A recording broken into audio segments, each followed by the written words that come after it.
हाँ sir. Okay.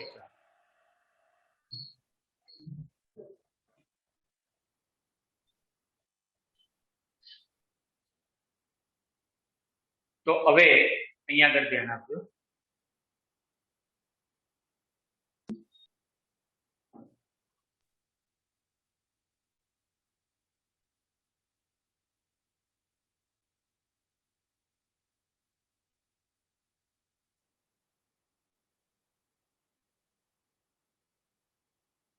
તો આપણે વાત કરતા હતા ઘણીવાર કનેક્ટિવિટીમાં પ્રોબ્લેમ આવે તો આવું બધું થયા કરે।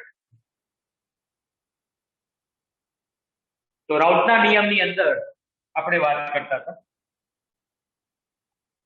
કે પી કુલ is equal to PA plus PB P0A into XA plus P0B into XB એટલે P0A plus P0B minus P0A into XA અને P0B plus P0A minus P0B into XB। okay? તો આ રાઉટનો નિયમ ખાસ આપણે યાદ રાખીશું। એનો જે ગ્રાફ છે બરાબર છે, તો એ ગ્રાફ આપણને ખબર જ છે, આ ટાઈપનો ગ્રાફ હોય।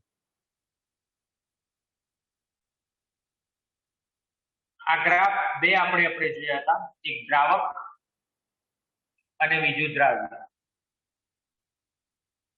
તો દ્રાવક અને દ્રાવ્યની વાત કરીએ તો XB is equal to 0 હોય અને અહીંયા આગળ XB is equal to 1 હોય ત્યારે P0B એ આપણને જોવા મળે છે।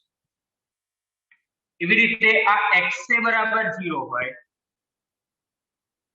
બરાબર, XA બરાબર 1 હોય તો P0A is equal to PA is equal to P0 એ આપણને જોવા મળે છે બરાબર। આ બે આલેખ આપણે ખાસ જોયા હતા અને એના પછી આ બેને આપણે ભેગા કરીએ જ્યારે દ્રાવણ તૈયાર થાય ત્યારે એ આલેખ આ રીતનું હોય છે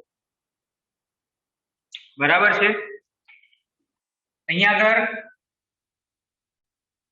P0B આ P0A બરાબર, સોરી આ P0A અને આ P0B।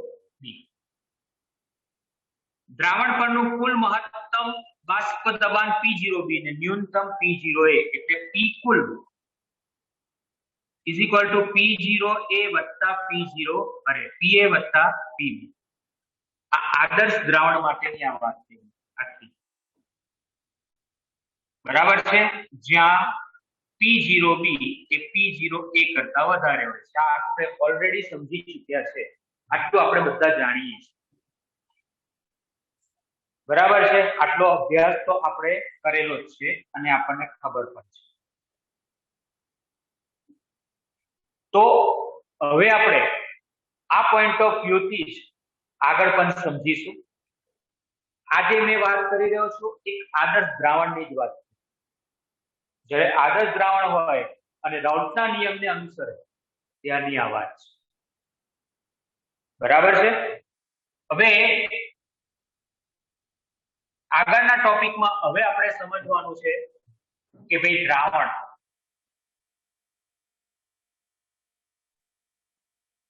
બરાબર છે, તો દ્રાવણ બે પ્રકારના હોય। બે પ્રકારના એટલે કયા બે પ્રકારના હોય એ આપણે અહીંયા આગળ સમજીશું।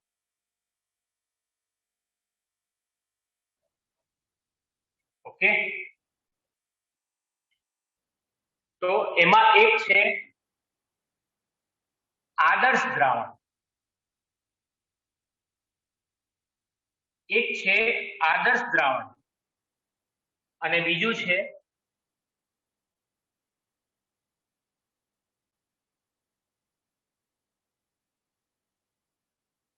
બિન આદર્શ દ્રાવણ બરાબર। સેકન્ડ નંબરની જો આપણે વાત કરીએ તો બિન આદર્શ દ્રાવણ એ આપણને જોવા મળે। તો સૌથી પહેલા સમજીએ આપણે આદર્શ દ્રાવણ, પછી બિન આદર્શ દ્રાવણ લઈએ. તો આદર્શ દ્રાવણની વ્યાખ્યા શું? આદર્શ દ્રાવણ કોને કહેવાય? તો જે દ્રાવણ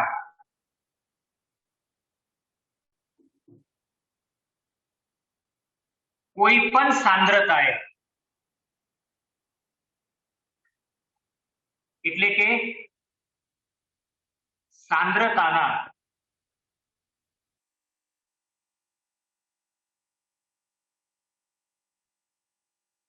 કોઈ પણ સમયગાળા અને કોઈ પણ તાપમાને, જે દ્રાવણ કોઈ પણ સાંદ્રતાએ અને કોઈ પણ તાપમાને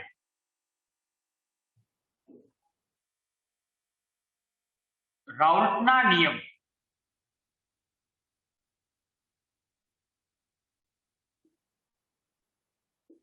રાઉલ્ટના નિયમનું પાલન કરે છે તે દ્રાવણને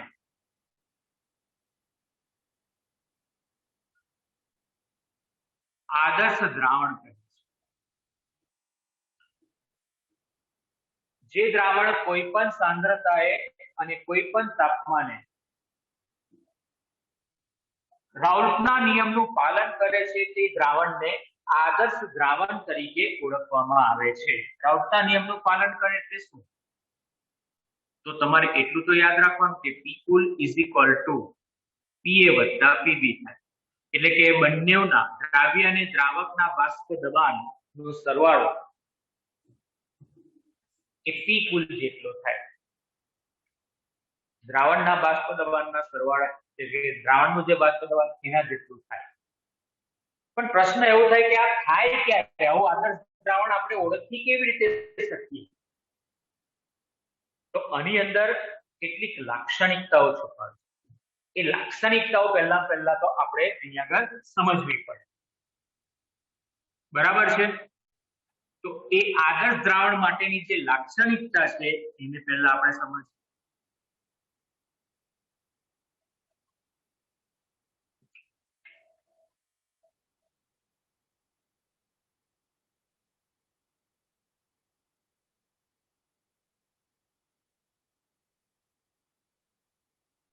તો આદર્શ દ્રાવણની લાક્ષણિકતા એ પહેલા આપણે સમજી લઈએ. સૌથી પહેલા તો નંબર 1 પહેલું,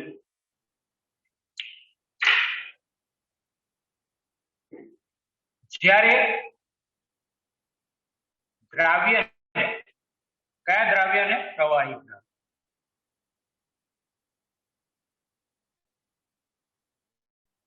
પ્રવાહી દ્રાવકમાં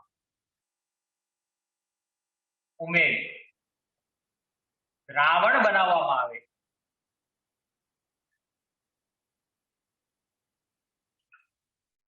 જ્યારે પ્રવાહી દ્રાવ્યને પ્રવાહી દ્રાવકમાં ઉમેરી દ્રાવણ બનાવવામાં આવે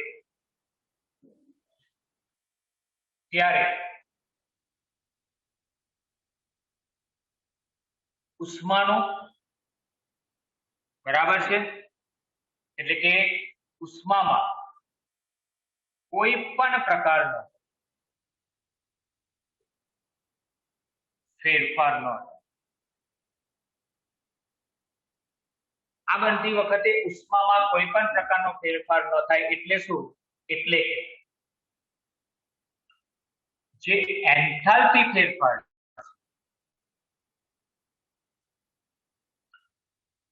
ડેલ્ટા H એ શૂન્ય હોય.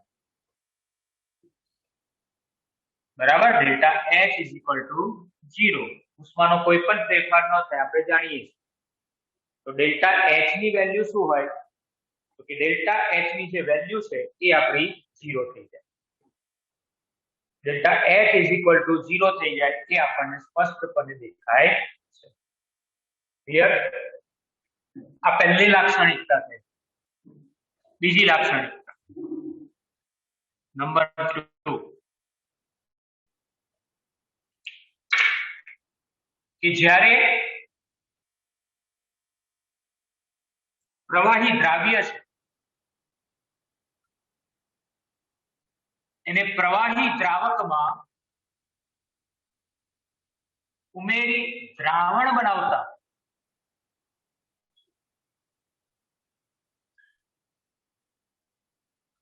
કદમાં થતો જે ફેરફાર છે એ શૂન્ય હોય, એટલે કે કદમાં કોઈ ફેરફાર જ ન થાય. દાખલા તરીકે તમે 4 ml દ્રાવ્ય લીધું અને 5 ml દ્રાવક લીધું, તો જ્યારે એમાંથી દ્રાવણ બને ત્યારે દ્રાવણનું કદ કેટલું હોય? 9 ml. 9 ml થી ઓછું પણ નહીં અને 9 ml થી વધારે પણ. સમજ્યા? ધેટ મીન્સ કે ડેલ્ટા V મિક્સિંગ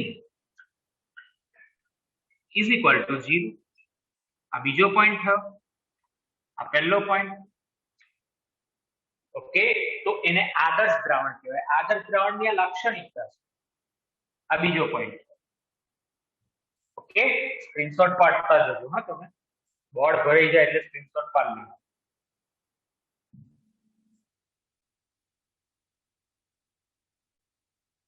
ઓકે, તો હવે ત્રીજી વાત કરીએ.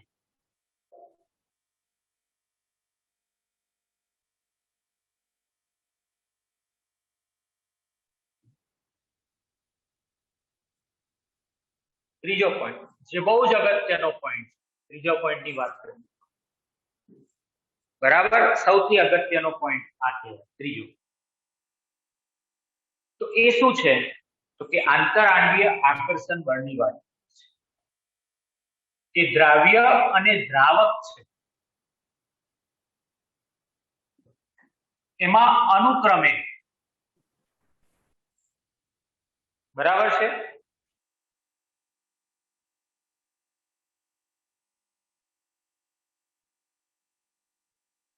તો દ્રાવ્ય અને દ્રાવક છે એમાં અનુક્રમે AA અને BB પ્રકારના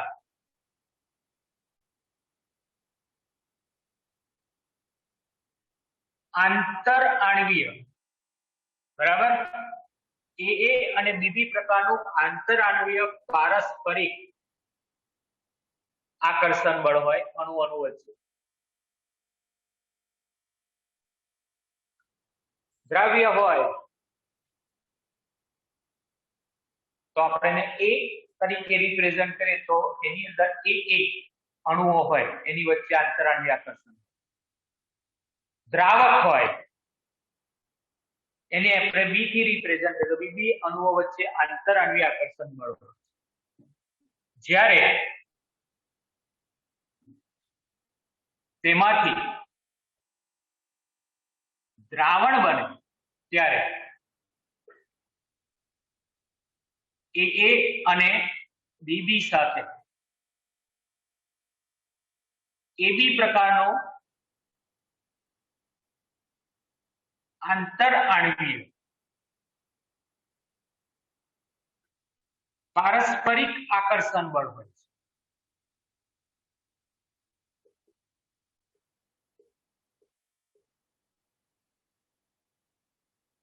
બરાબર છે. A અને BB ની સાથે AB પ્રકારનું પારસ્પરિક આકર્ષણ બળ હોય છે. પણ જો દ્રાવણ આદર્શ હોય તો શું થાય?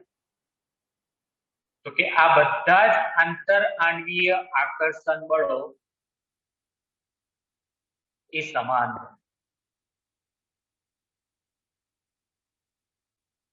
આ બધા જ આંતરઆણ્વીય આકર્ષણ બળો એ સમાન બની જાય. સમાન બધા સરખા છે, કોઈ નો ચેન્જ. જો આદર્શ દ્રાવણ હોય તો આ કન્ડિશન હોય અને એટલા માટે જ આપણે એવું કહીએ છીએ કે આના કારણે જ P cool is equal two PA PB થાય છે. એના કારણે જ આ વસ્તુ જોવા મળે છે. તો આ આદર્શ દ્રાવણની લાક્ષણિકતા થઈ ગઈ છે. એક delta H is equal to 0, ઉષ્માનો કોઈ ફેરફાર ન થાય. કદમાં પણ કોઈ ફેરફાર ન થાય, આંતરાણવી આકર્ષણ બળ બધા સરખા જ હોય, એટલા માટે આપણે પી કુલ બરાબર પીએ વત્તા પીવી લખીએ. ઓકે, તો આ આદર્શ દ્રાવણની લાક્ષણિકતાની મેં તમને વાત કરી. તો આવા આદર્શ દ્રાવણ ક્યાં જોવા મળે? ઉદાહરણ લઈએ, દાખલા તરીકે બેન્ઝીન અને ટોલ્યુઈન એમાંથી બનતું દ્રાવણ, આદર્શ દ્રાવણ. n-હેપ્ટેન, n-હેક્સેન, આદર્શ દ્રાવણ. ક્લોરોઇથેન, બ્રોમોઇથેન, આદર્શ દ્રાવણ. બરાબર છે. આ આદર્શ દ્રાવણના ઉદાહરણ છે. બધા આદર્શ બની જાય.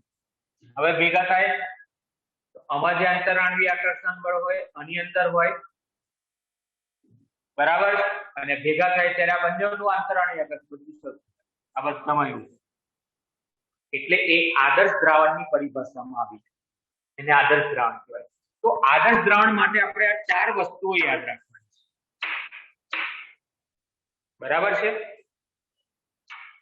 હવે આપણે વાત કરીએ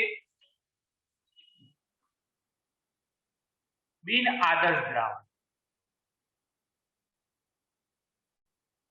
બરાબર, ચલો આટલું તમે સ્ક્રીનશોટ પાડ લો, અહીંયા લખો.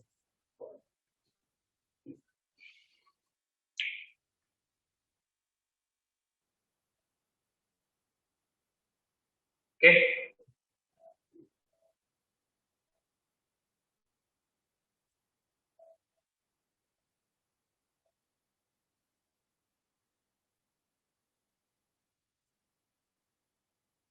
તો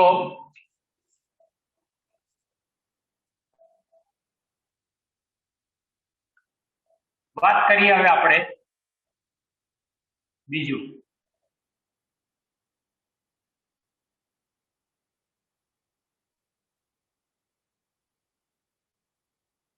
બિન આદર્શ દ્રાવણની વાત. બરાબર છે. તો પહેલામાં પહેલીની વ્યાખ્યા તો આગળ આપણે સમજી ગયા, એની એ જ લેવાની છે. શું વ્યાખ્યા થાય? તો કે જે દ્રાવણ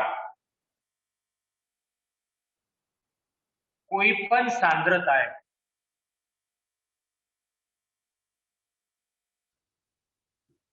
અને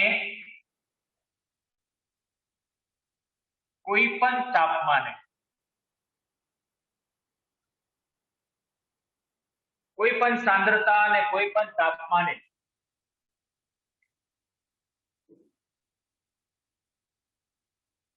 રાઉલ્ટના નિયમનું પાલન કરતો ન હોય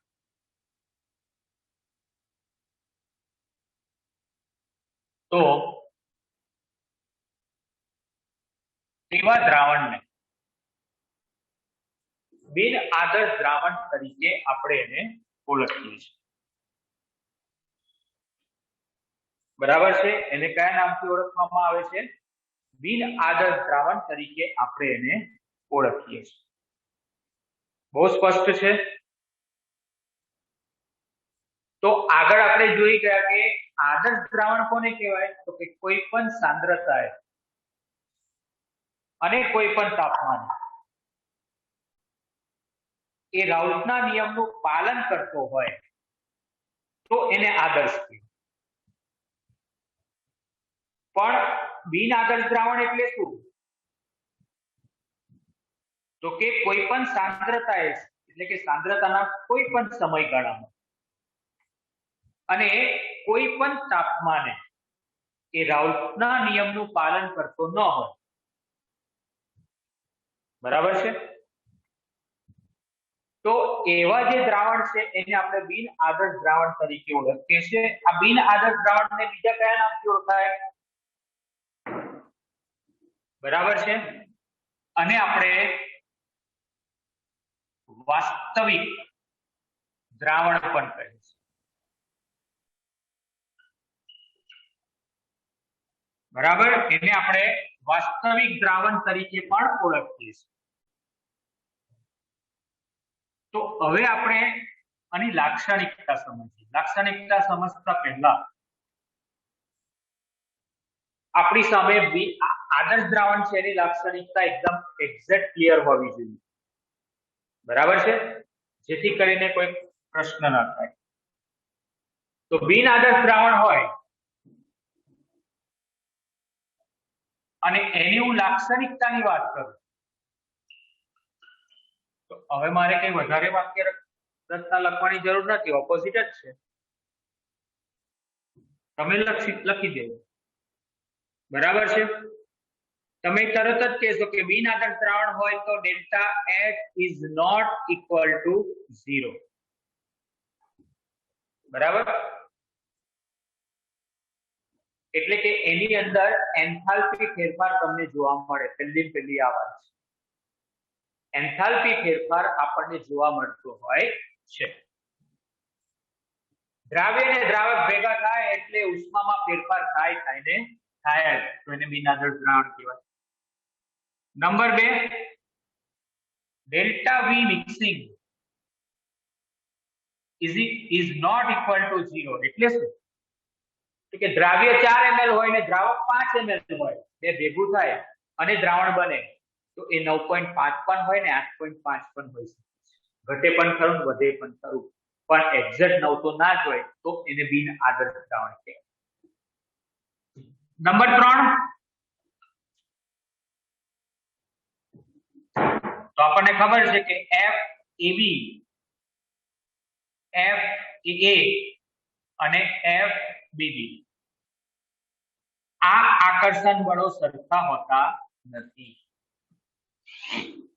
બરાબર, આ જે આકર્ષણ બળો છે એ સરખા હોતા નથી, બધા જુદા હોય, તો જે બિન આદર્શ દ્રાવણ કહેવાય. આદર્શ દ્રાવણમાં શું હોય? બધા જ આંતરાણવી આકર્ષણ બળ એક સમાન તમને જોવા મળે,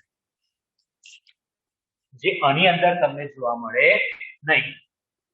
અને એટલા માટે આપણે કહી શકીએ કે જો આવું બધું હોય તો પછી પી કુલ પણ પીએફ અને પીબી ના સરવાળા જેટલું ન થાય, એનાથી ઓછું પણ હોય ને એનાથી વધારે હોય.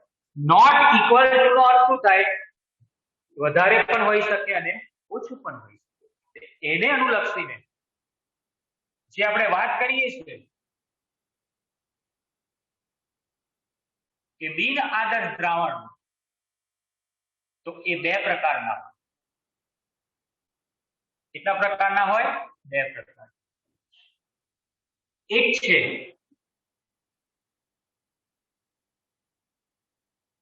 ધન વિચલન ધરાવતા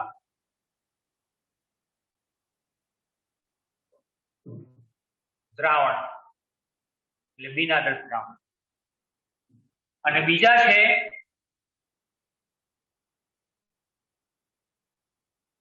ઋણ વિચલન ધરાવતા દ્રાવણ. બરાબર છે, બીજા છે ઋણ વિચલન ધરાવતા દ્રાવણ. બે પ્રકારના દ્રાવણ થઈ ગયા, ધન વિચલન અને ઋણ વિચલન. બરાબર છે, ઓકે. હવે ધન વિચલન ધરાવતા દ્રાવણ કેવા હોય તે રીતે એને સમજાવી શકાય,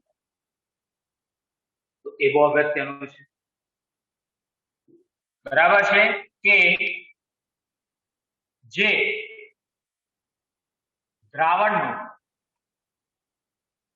બાષ્પ દબાણ એ રાઉલ્ટના અનુમાનિત કરેલા બાષ્પ દબાણ થી વધારે હોય તો તેવા દ્રાવણને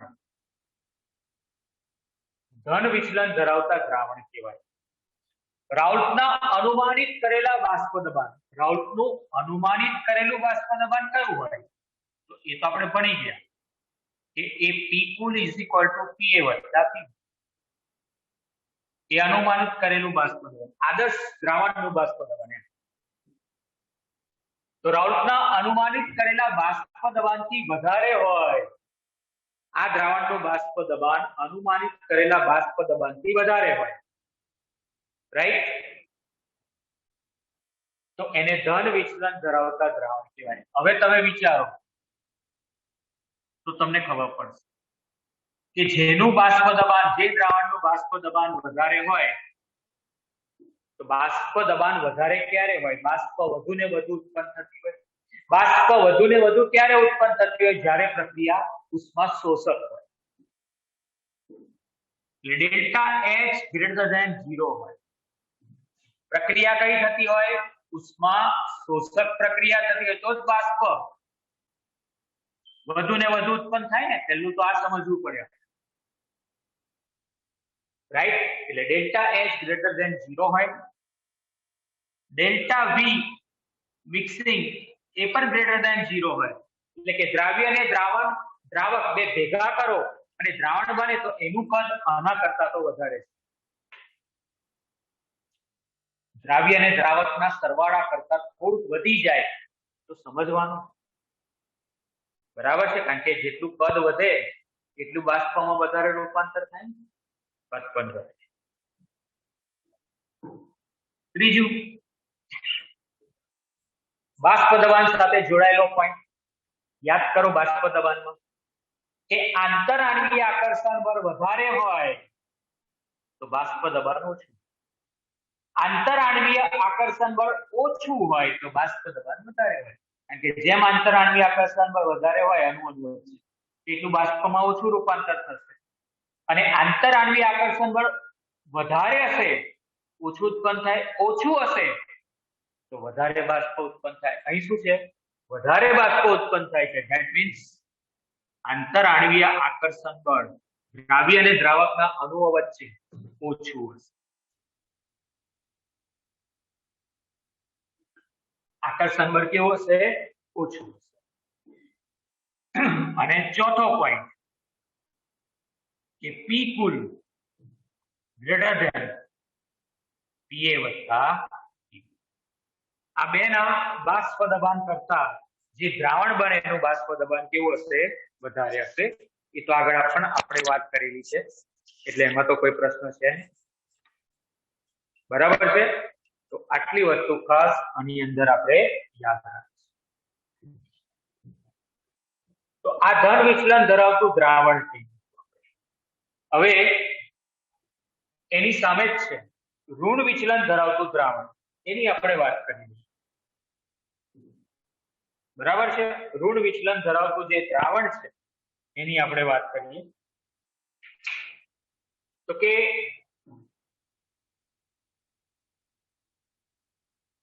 જે દ્રાવણનું બાષ્પ દબાણ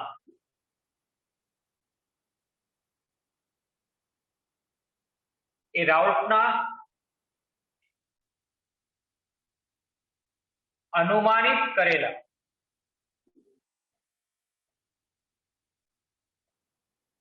બાષ્પ દબાણથી ઓછું હોય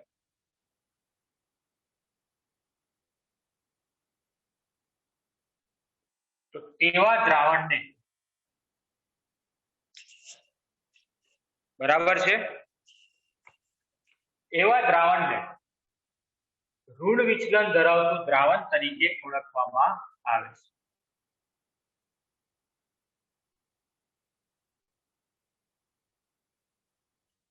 જે દ્રાવણનું બાષ્પ દબાણ એ રાઉલ્ટના અનુમાનિત કરેલા બાષ્પ દબાણથી ઓછું હોય તો તેવા દ્રાવણને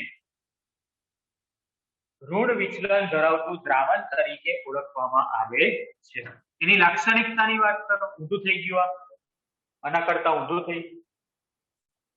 તો બાષ્પ દબાણ ઓછું હોય તો શું થાય? ઉષ્માક્ષેપક પ્રક્રિયા, ઉષ્મા ઉત્પન્ન થતી હોય. નંબર 2, ડેલ્ટા V એ પણ ઓછું હોય. જે દ્રાવ્ય અને દ્રાવકનો સરવાળો કરો એના કરતા જે દ્રાવણ બને, બરાબર છે, તો એનું કદ ઓછું હોય એટલે જ બાષ્પ ઓછી ઉત્પન્ન થાય ને બાષ્પ દબાણ ઓછું થાય. 3 तो आ परिस्थिति खबर पड़ी गई। बाष्प दबाण क्यारे ओछું હોય? आंतराण्वीय आकर्षण बळ વધારે।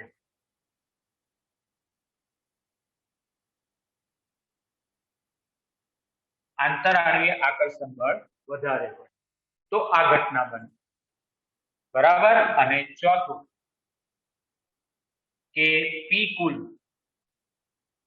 बराबर है ए पीए वत्ता पीबी करता ओछું થઈ જાય।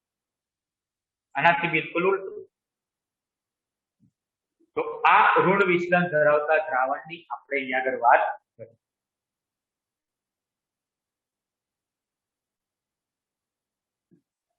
બરાબર છે। આટલી વસ્તુ ખાસ આપણે અહીંયા આગળ યાદ રાખવા।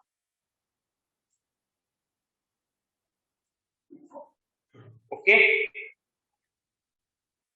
तो आ થઈ ગયું આપણું બિન આદર્શ દ્રાવણ। એક ખાસ આપણે યાદ રાખીશું। આ સાઈડ પરનું કદાચ ન દેખાતું હોય તો હું આ બાજુથી લખું।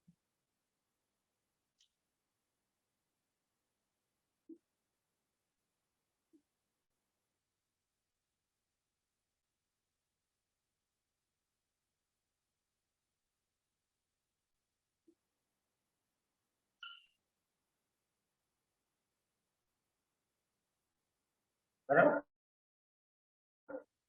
એટલે આપણને ખબર પડી જાય। તો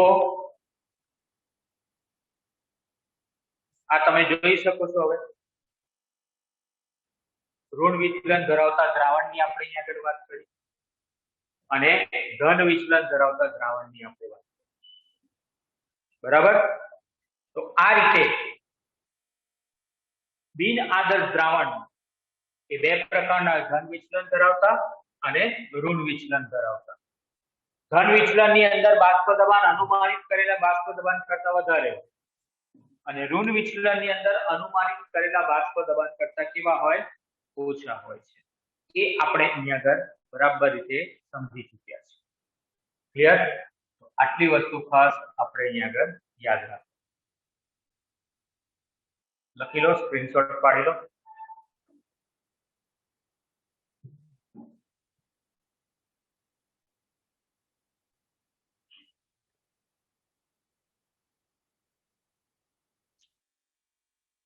ओके હવે આ બેના આલેખ આપણે સમજીએ કે જે આદર્શ દ્રાવણથી કઈ રીતે જુદા છે।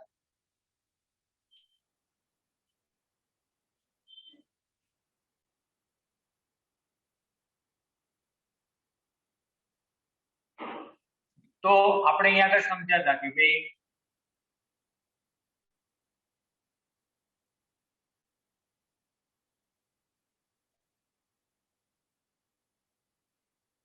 આપણો આલેખ હતો કે ભાઈ P0A P0B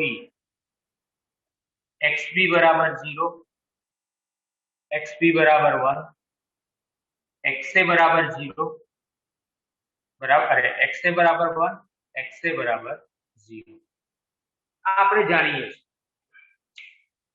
રાઈટ? ક્લિયર? આદર્શ દ્રાવણ માટે પણ બિન આદર્શ દ્રાવણ પહેલા આપણે ધન વિચલનની વાત કરીએ। ધન વિચલનમાં હું જે બાષ્પ દબાણ હોય એના કરતા ઓછું વધારે હોય, સોરી જે હોય એના કરતા અનુમાનિત કરેલા બાષ્પ દબાણ, અનુમાનિત કરેલું બાષ્પ દબાણ આ વધુ, આ પણ તમને વધુ છે અને આ પણ તમને વધારે।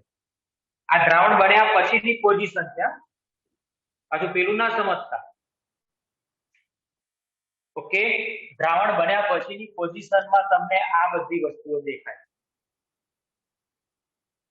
કારણ કે આ વધારે હશે તો જ આ એટલું થાય ને, એટલે આવું હશે જ, થઈ ગયું હશે, ધન વિચલન ધરાવે છે એટલા માટે। અને બીજી બાજુ ઋણ વિચલનની વાત કરીએ, બરાબર। અહીંયા આગળ ઋણ વિચલનની વાત કરું તો ઋણ વિચલનની અંદર ઊંધું થઈ જાય કે બાષ્પ દબાણ ઘટી જાય।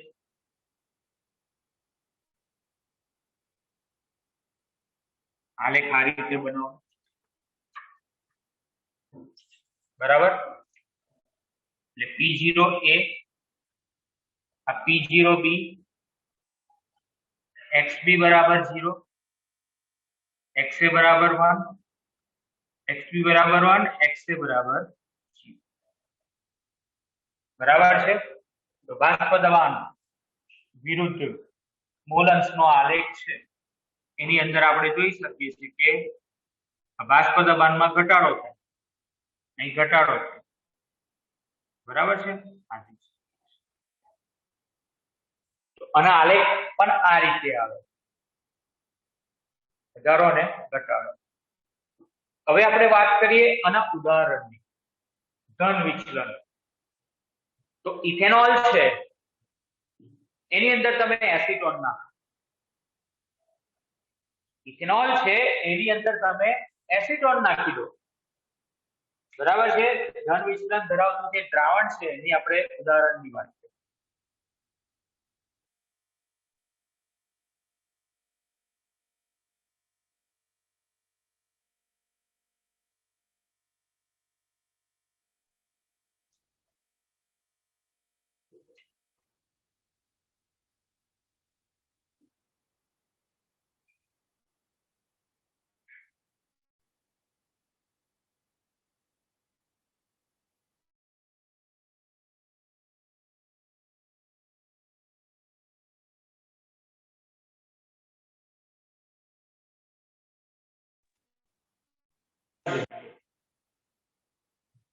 બરાબર છે. સૌથી પહેલા તો મેં હમણાં તમને કીધું ઉદાહરણની અંદર, ધન વિચલન ધરાવતા દ્રાવણના ઉદાહરણની અંદર કે ઇથેનોલમાં એસિટોન ઉમેરવામાં આવે તો ઇથેનોલમાં રહેલા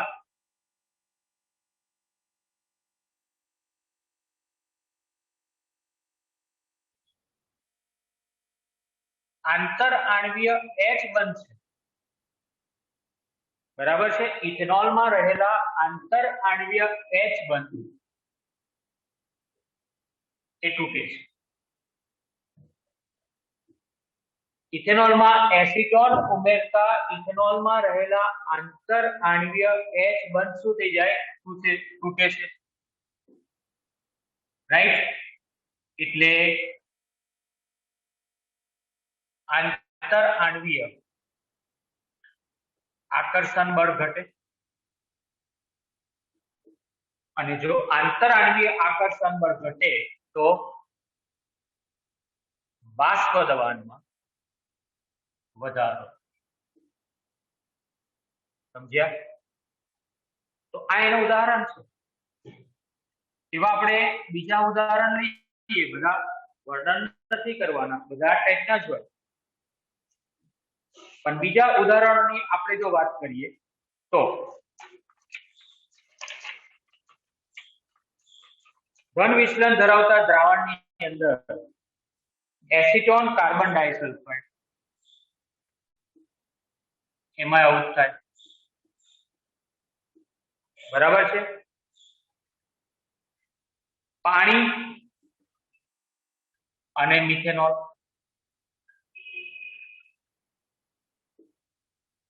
ઓકે, પાણી અને મિથેનોલ, પાણી અને ઇથેનોલ,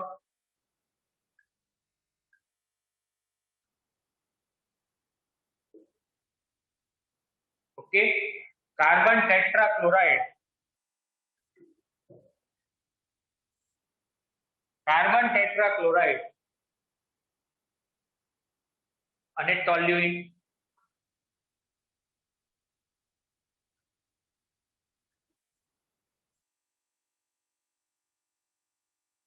પછી કાર્બન ટેટ્રાક્લોરાઇડ અને ક્લોરોફોર્મ,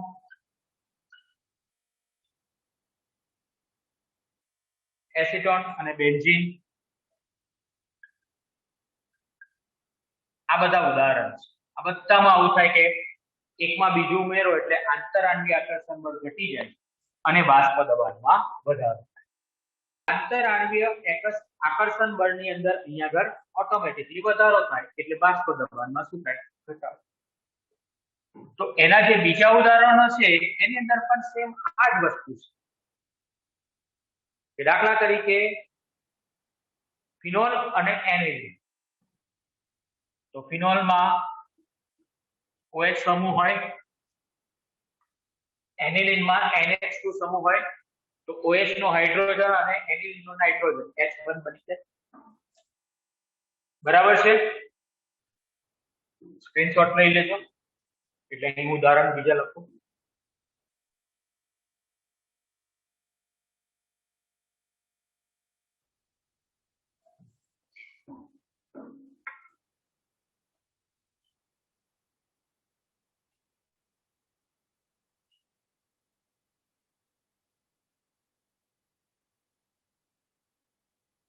ઓકે, તો ત્રીજું ઉદાહરણ હું તમને આપું. એ છે પાણી અને HCl. પાણીમાં ઓક્સિજન અને HCl નો હાઇડ્રોજન આંતરાણવીય H1 બનાવે એટલે આકર્ષણ બળ ઘટે. એસિટિક એસિડ માં OH સમૂહ હોય અને પિરિડીનમાં N હોય. તો N અને OH ના હાઇડ્રોજન સાથે આંતરાણવીય H1 નું નિર્માણ થઈ જાય. ક્લોરોફોર્મ અને બેન્ઝીન.